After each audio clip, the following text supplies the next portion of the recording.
शरीरों में जीव है तो शरीर छोड़ के जा रहा है। अगर परमात्मा शरीर में हो और आत्मा मिल जाए परमात्मा में, तो बताओ शरीर खाली करके कौन जाएगा? ये तो हमेशा परमात्मा शरीर में जाना पड़ा, लेकिन जाएंगे कहाँ? जब मुझे मेरे कमरे में ही बता दिया कि ये परमात्मा है, इसमें ध्यान लगा, तो लास्ट में अगर जाना पड़ रहा है तो इस परमात्मा को छोड़ के निकलना पड़ रहा है ना मुझे। तो या तो सीधे कह दो बाहर परमात्मा है तो मैं पहले से तैयारी करूं बाहर जाने की। मुझे घर के अंदर परमात्मा बता दिया और निकाला मुझे घर से बाहर जा रहा है 9 दरवाजों के द्वारा, निकलना पड़ेगा, निकलना पड़ेगा। तो जुदाई है, मिलाप नहीं है। एक तोता पिंजरे में बैठा है और उसका बाप पेड़ पे बैठा है। बाप पेड़ पे है, तोता पिंजरे में है। तो अगर उसको पता लग जाए मेरा बाप बाहर है, तब तो चलो ठीक है, अंत में निकलना ही है, कहाँ जाएगा बाप के पास। लेकिन उसको ये बताया जा रहा है कि तेरा बाप पिंजरे में ही है, तेरा बाप पिंजरे में ही है। यहाँ पर दिक्कत है, वो पिंजरे में ढूंढ रहा है अपने पिता को और पिता पेड़ पे बैठा हुआ इंतजार कर रहा है, कैसे पहुंचेगा वहां तक? बस इतना सा भेद है। अगर ये समझ में आ गया तो सारी कहानी सॉल्व हो जाएगी। नहीं तो कोई हृदय में ध्यान लगा रहा है, कोई माथे पे लगा रहा है, कोई आंखों में कर रहा है, कोई कंठ में लगा रहा है, कोई श्वासों में लगा रहा है। ये सब पिंजरे के अंदर का सामान है। 5 तत्वों में परमात्मा नहीं रहता। अरे वो तो सत्संग सुनोगे उसके बाद खुद ही समझ में आने लग जाएगा वो कहाँ पर है। वो बिल्कुल गुप्त भेद है, वो ऐसे नहीं बताया जाता कि आपने पूछा और मैं बता दूं। ये केवल मेरे मन में आया। हाँ, नहीं, बहुत अच्छी बात है, ये मन में आना चाहिए।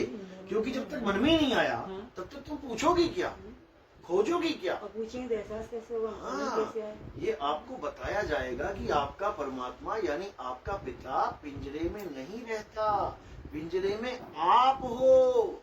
ये सब पिंजरे में कैदी हैं, सबको पिंजरे से बाहर निकाल दिया जाएगा। और जिसको पिंजरे के बाहर के परमात्मा का ज्ञान नहीं है वो दोबारा पिंजरे में आएगा। क्यों? क्योंकि अंत समय में जाते जाते उसका पिंजरे का मोह नहीं टूट पाएगा। याद रखो, अगर तोते को पिंजरे से मोह हो जाए तो आप उसको निकाल भी दोगे ना, वो फिर घुस जाएगा, वो फिर घुस जाएगा। और अगर उसको पिंजरे से मोह नहीं है, उसको अपने घर वालों से मोह है, आप जरा सा दरवाजा खोल के देखो, छुर्र करके उड़ जाएगा। बस हमें यही समझना है कि मुझे कहीं पिंजरे से मोह तो नहीं करवा दिया गुरुजी ने, कि मैं इस नाशवान पिंजरे में अटक गई कि तेरा परमात्मा दिल में है, फेफड़े में है, किडनी में है, नाभि में है, श्वास में है, त्रिकुटी में है। अटका दिया मुझे उसने। और जो मुझे ये बता दे कि तेरा परमात्मा परे है, वहां पहुंचने का रास्ता बता दे तो मैं खुद उड़ जाऊंगा। बस इतना काम करना है। मौत से पहले पहले उसको याद कर लो जो पिंजड़े में नहीं है। जो पिंजड़े में है वो बंदी है, बंदी। बंदी को बंदा मिला, छूटे कौन उपाय, और कर सेवा निर्बंध की, पल में लेत छुड़ाए। निर्बंध यानी जो जेल से बाहर है वही तो छुड़वाएगा आके। और जो खुदा ही जेल में बैठा है, गुरुजी भी जेल में, चेला भी जेल में, दोनों जेल की साधना कर रहे हैं, जेल के अंदर घुसने की कर रहे हैं, तो कब निकलेंगे ये बाहर? तो हमारे सत्संग आते हैं यूट्यूब चैनल पे, कहत कबीर सुनो भाई साधु नितिन दास। आप सत्संग सुनिए, आपको खुद ही लगन लग जाएगी। ठीक है, गुरुजी को हम ये नहीं कह रहे कि बुरे हैं, बहुत अच्छी बात है। हमारे गुरुजी ऐसे कोई नहीं है कि फूल माला चढ़ाओ, पैर छुओ, अरे फूल माला तो देखो एक स्वागत है। नहीं, वो सब कुछ नहीं। सुनो, फूल माला का क्या मतलब? अगर कोई पूर्ण संत आ गया, उसको किसी ने फूल माला चढ़ा दिया, अधूरा हो जाएगा वो? ये बताओ। फूल माला का मतलब ये नहीं होता कि उनको फूल माला ही चाहिए। मतलब पैर फूल माला, अरे तो पैर छू, गुरु के पैर नहीं छुओगे और किसके छुओगे बताओ? नहीं छुआते, कोई नहीं। पैर छूना छोड़ो, गुरु के आगे लेट के दंडवत करना चाहिए।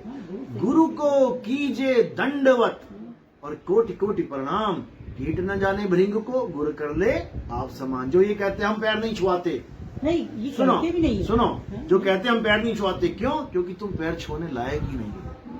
हम तो ये बोलते हैं, अरे माता पिता और गुरु के पैर नहीं छुओगे तो इस दुनिया में तुमने कुछ किया ही नहीं। कमाल हो गई। माता पिता की वजह से तुम आ रहे हो इंसान चोले में, और गुरु की वजह से तुम जा रहे हो इस दुनिया से परे। तो इन दोनों के अलावा बताओ किसके पैर छुए हम? दंडवत को बोला है, पैर छू के तो फॉर्मेलिटी मत कर, लेट जा। क्यों? अगर नहीं लेटा तो 84 में लेटेगा। देखो कुत्ता कैसे बैठता है। ऐसी दंडवत करते हैं सारे फिर बैठ के सारी उम्र। क्यों? कि गुरु के आगे नहीं झुका, और किसके आगे झुकेगा तू? अरे गुरु गुरु बड़े गोविंद से, मन में देख विचार, हरि सुमेरे सो वार है, गुरु सुमेरे सो पार। गुरु परमात्मा से भी बड़ा है। तुम परमात्मा मिल जाएंगे तो तुम उसको क्या पैर नहीं छुओगे, दंडवत, अरे चिपक जाओगे, समझो। तो जो लोग ये कहते हैं ये केवल एक भेद पैदा कर रहे हैं कि नहीं, जो नहीं छुआएगा वो बड़ा महात्मा है, जो छुआ लेगा वो पाखंडी है। ऐसा नहीं होता, ऐसा नहीं होता। कभी इस मैटर में पढ़ना ही नहीं है कि कोई पैर छुआ रहा है कि नहीं, फूल पड़ रहे हैं कि नहीं, जाने दो। मैटर किस मैटर में पढ़ना है, ज्ञान क्या है। जाति न पूछो गुरु की, पूछ लीजिए ज्ञान। मोल करो तलवार का, पड़ी रहने दो म्यान। ये तो म्यान है, पैर छुआते नहीं छुआते, मेरी मर्जी है नहीं छुआऊं, मेरी मर्जी है छुआऊं। माला पहनते नहीं पहनते, मेरी मर्जी है पहनूं, मेरी मर्जी है नहीं पहनूं। ये तो मेरी मर्जी है ना, मैं चाहूं नहीं छुआऊं, मैं चाहूं छुआऊं, लेकिन मेरे ज्ञान से मतलब रखो। एक डाल दो पंछी बैठे, एक गुरु एक चेला, गुरु की करनी गुरु भरेगा, चेले की करनी चेला। तुम मेरी करनी पे क्यों जा रहे हो कि गुरु जी पैर छुआते नहीं छुआते।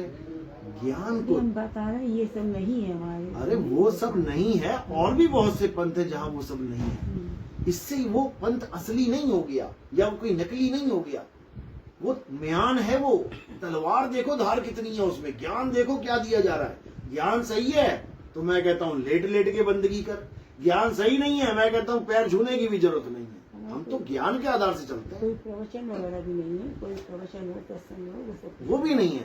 फिर आप कैसे जुड़ गए वहाँ पे? वहाँ पर 3 सीटिंग दी जाती है शुरू में, 3 सीटिंग दी जाती है। उसके बाद बस आप जो है हर संडे आते 3 सीटिंग के लिए आधार क्या है, क्या समझा रहे हैं कि सीटिंग लो, नहीं क्या बता रहे हैं?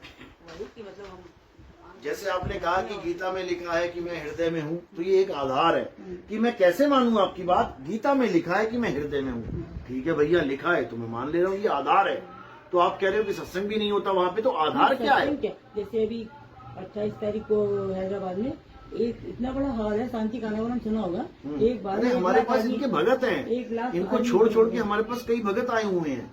इन्हीं तभी मैंने बताया ना, राम एक ये क्या नाम है, रामचंद्र मिश्र। हाँ राम, ये शाहजहांपुर वाले हैं ना। बाबूजी। तो मैं वही बता रहा हूँ, इनके चेले आए हैं हमारे पास, इन्होंने बताया। चारी जी हैं, एक चारी जी भी नहीं खत्म हो गए, बाबूजी खत्म हाँ, हो तो गए। अब मुझे कैसे पता उनके बारे में, मुझे उनके बारे में कैसे पता है, जबकि ये साउथ में है चारी जी, साउथ में थे ना चारी जी। हाँ तो यहाँ मुझे बैठे कैसे पता, क्योंकि इनके चेले आके हमें बताते हैं कि चारी जी ऐसे बोलते थे और वो ऐसे बोलते थे। इतने साल हमने धक्के खाए हैं, अब जाके ज्ञान समझ में आया है। हमें बताते हैं लोग, इसलिए बता रहा हूँ मैं आपको।